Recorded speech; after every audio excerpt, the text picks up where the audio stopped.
Back here on the Ivy League Digital Network with Dave Pereski, I'm Bill Spalding, and our final race of the day, the third varsity on the women's side between Radcliffe, Cornell, and Princeton is through the opening 1,000 meters as they all head under the bridge. They'll catch up to us here shortly.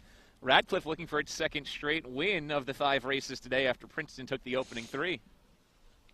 Yep, that's right. It does look like we've got some tight racing here again, and yeah, Princeton off to the left. Looks like they may be a bit out in front of Radcliffe and Cornell, but it does look pretty close, and we'll get a better picture the closer we get back to the end of this race. Yep.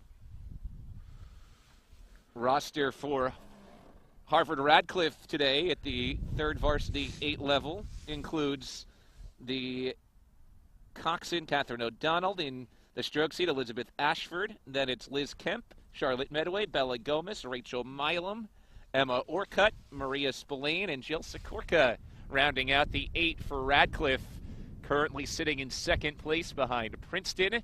Tigers in first, and Cornell is back in third. Well, evaluating this women's matchup today, obviously up top, Princeton showed phenomenal speed with its wins in 1V and 2V. For Radcliffe, they do pick up their first wins of the year, beating Cornell in those 1V and 2V races, so that could help build some momentum moving forward. Yeah, I think it's good, and I think the Princeton crew probably is a little faster, but it's still early in the year, and again, all the coaches are trying to figure out the best lineups and how to maximize speed, and so maybe there's changes, maybe there's not, but the conditions also are a factor that can obscure results in true speed. And once you start to get big open water leads, it's a sort of a fact of life. Your inspiration to pull hard is not what it could be. Tigers were the favorites coming in, defending Ivy League champions. 4-0, ranked 8th in the country. Radcliffe's ranked 14th, Cornell unranked. And the results have basically stacked up as you'd expect if you played it out on paper. Yeah, that's right. And, I think the other thing here is the Radcliffe team's pretty young. Yep.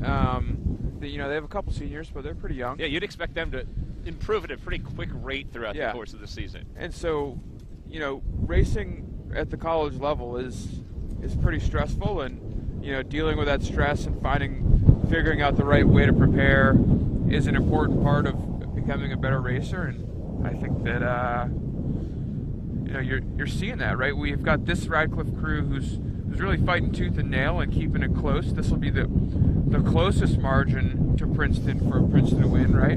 This is good. I mean, close for all the crews, but and they look quite good despite the conditions, and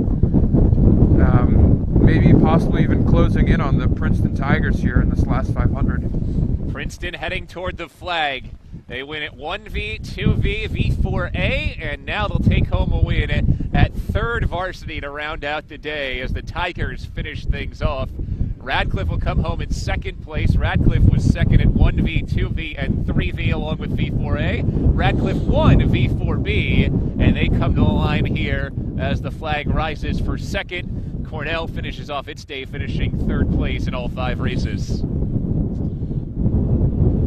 So Cornell brings it home, and that wraps up our day of coverage. On the men's side, you saw Harvard win the Stein Cup for the 6th straight year with the win at first varsity and third varsity. You saw Brown win second varsity, fourth varsity, and fifth varsity. On the women's side, Princeton wins the Class of 75 Cup and wins all but one race on the day. Dave, you're over.